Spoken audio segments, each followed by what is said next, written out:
You can see there behind me, people are getting pictures with the octopus. Now the octopus is very, very important to Coruna, and so is seafood. Seafood is the main source for this part of Spain. Now clams, mussels, squid, you could get a kilo of mussels for around 3 or 4 euros, which is exceptional compared to the prices of mussels in England. So yeah, it's a very healthy lifestyle here in this part of Spain. I could quite happily live on seafood. Now beef is a massive thing in this part of Coruna as well, because they get a lot of rainfall at certain times of the year. The cows are fed and fattened up, and the beef is meant to be to die for. Very juicy, very lean and very succulent. Right, we've only got 5 minutes here, so we're going to jump back on the coach and head off to our 4th and final stop, I think. So yeah, it's a nice little spot. I'm not sure, look at that over there. I don't know whether you can work it out. Up in the background, up on top of that cliff, there's a house, and there's looks like one of those sky domes, you know, that you can sleep in and watch the stars of the night time. And it's even got a tram going up to the top, so it might not be a house, it might be some museum of some kind. But I'll see if I can find out what it is, and I'll pop the information in a video a little bit later on for you. But that is some sight you'd have from up there, just looking out across the ocean at those cliffs. Marvellous tour. You know that dome thing that I just shown you at the top of the hill? We're actually making our way up there now, and it's a lift, a glass lift. So how cool is that? And that labyrinth that you can see down there, it's made of bushes, but in the story of Hercules, that's where Hercules lived, inside that labyrinth. So it's all, you know, pretty cool stuff. This is beautiful up here, absolutely stunning. Now we're going to see some cannons a bit. Ah, there we go. There's a cannon there, military guns. And that was brought up in around 1933. They had to, it weighs over 800 tons, so they had to build special railways to get these guns up on top. Look at that dome thing, that looks pretty cool as well. Wow. Wow, oh wow. There is so much history in this place, it's unbelievable. And it's an absolute honour to bring it to you. Somebody having a pretty wicked picture there. That's pretty cool, isn't it? But look at that military gun over there. There's a thumbnail. Another little interesting fact about Coruna, a little bit like Bournemouth really, so they have got something in common, the English and the Spanish. We get, down in Bournemouth, we get our beach and most of our sand from a different place, and they do here in Coruna. So the beaches that you might see on some of the pictures are actually, the sand is brought in every November just to top it up, so that's why you get a lot of the sandbanks down on the beach in Coruna. And also because it's the Atlantic, it's very, very fierce. They've got a massive white ribbon monument which is in remembrance of all those that have lost their lives. You know, they've gone in when the sea's been too rough, and also those that have gone in to try and save them. We heard a story of one student going into the sea, and 3 policemen went into the sea to try and rescue him, and unfortunately they lost their lives also in the process. So down on one of the main beaches there's a huge white ribbon, stretches for about 20-30 foot long, just in remembrance of all those that have died. So the beaches can be quite dangerous, especially out of season and in those winter months where, you know, the seas get higher, the waves get stronger, the winds get stronger, but it is a surfer's paradise as well, as long as you stay safe. Wow, look at the size of that cannon. Now that's the cannon that we may have mentioned earlier on in the video. That was brought over in 1933. The English gave it to the Spanish, but to get it up here, because it weighs, I think, 800 tons, something ridiculous like that, to get it up here they had to build a special railway. But just look at the size of it.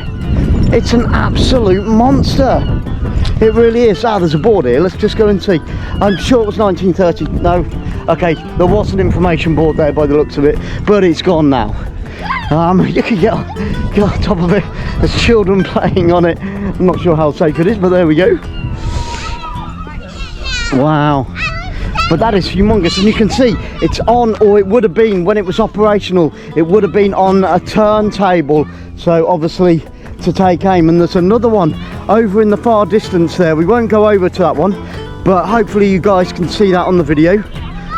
And again, 800 tons, which is massive. I'd like to see where the tracks for the railway were that they had to build to bring it up, but we can't seem to find them. I'm sure they're here somewhere.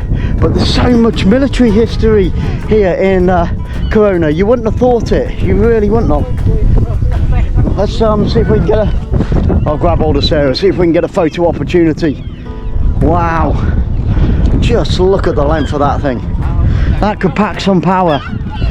And you think about it, the English were pretty generous to the Spanish.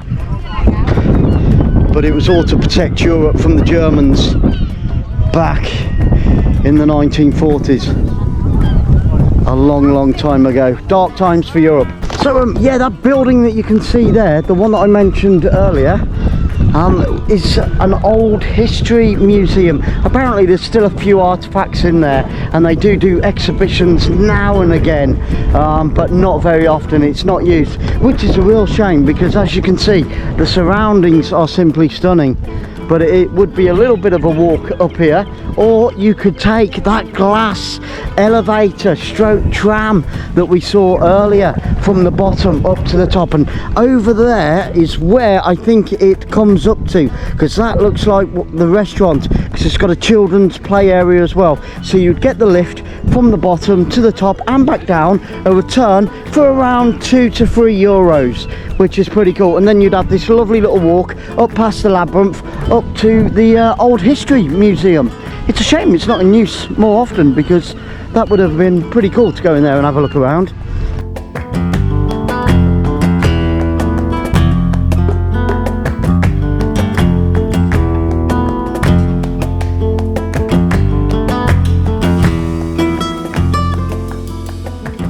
Well, our tour has just come to an end. That was absolutely fantastic. I hope you enjoyed it as much as we did.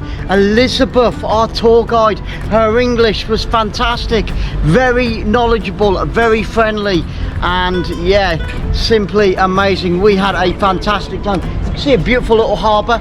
There's the ship there. We're going to pop back onto the ship, get something to eat. Now, a few other fun facts that we picked up along the way on Coruna is that Picasso lived here from the age of 9 to the age of 15. His dad was a teacher of fine arts in one of the local schools, so they moved to Coruna, and it was here that Picasso had his first sort of art gallery display, if you like, and that was only at the minute age of only 10. Fancy having your artwork displayed at the age of 10. And the apartment that they lived in whilst they were here in Coruna is still here, and you can go in of a night time or in the evening, and it's either free or it costs 1 to 2 or 3 euros. So unfortunately we're not here this evening, but otherwise we'd have gone and shown you guys where Picasso lived as a child, and his very first love was here. It was the daughter of a pharmacist, and the pharmacy is still going here today. Also, there is a statue of John Lennon, and it's only the second one outside of England. One of them's in Cuba and one of them's here in Corona. If I can get hold of a picture, I'll pop it up there for you, or maybe we'll get a shot of it later.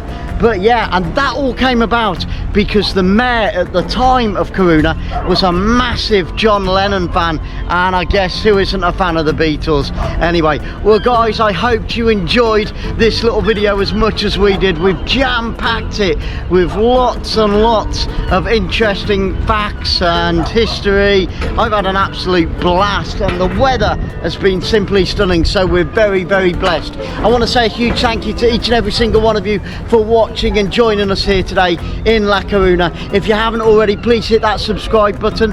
If you've got any questions about what you've seen, I'll do my best to answer them if you leave the comment down below, or Sarah might be able to answer them. And just to make sure that you don't miss any more adventures on the P&O Arvia, then make sure you hit that notification bell. So until next time, take care, look after each other, share a smile, and God bless each and every single one of you. Travel, total